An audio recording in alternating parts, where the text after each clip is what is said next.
Hey everyone, this is Tim from YourSixTech. Today in this video, I'm going to show you how to connect and set up any controller in Steam. So let's go ahead and jump to the video right now. Now the first thing we want to do is go on over to the Windows Start button, then go to Settings. Now under Settings, let's go to Bluetooth and Devices and make sure Bluetooth is turned on so I can see it's enabled, and then go to Add Device. Now under here, let's go to Bluetooth audio devices, and this will also be controllers right here. So let's select this.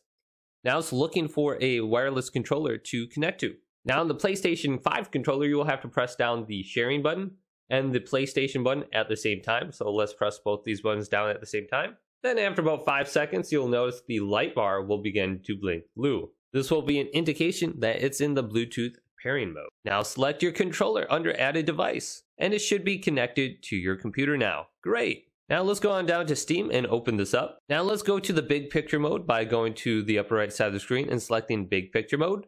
Now with Steam open up, let's go on down to the menu and select this and go to settings. Then go on down to where it says controller right here and select this. Then you can test the input device right here. You can calibrate advanced settings, and you can adjust the dead zones for your joysticks, your gyro, or the output settings, which will be your LED lights or the game rumble. We can go back under here.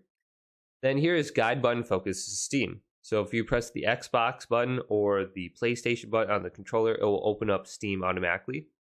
Then make sure you have enable Steam input for Xbox controllers or PlayStation controllers, Switch, or generic controllers enabled on the right side here to take advantage of those controllers.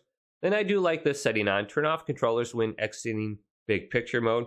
Then I won't have to hold down the PlayStation button to automatically turn off my controller. And then you have idle gamepad shutdown time. You can adjust this. So let's go to 5 minutes just to save battery life. Then make sure you have this installed to Xbox extended feature support drivers. Then you can go to the desktop layout or the guide button cord layout. So if you go to desktop layout, you can go to edit. Then you can select template on the top and you can go to templates and you can choose a desktop layout. So I'm going to go to this one right here, just normal template, and go to apply and back out. Now let's back out here and go to a game. So when you do launch a game, you can press the PlayStation or Xbox button and then open up this screen. And you can go on down to controller settings and you can see the different controls and the button layout, and you can change these around.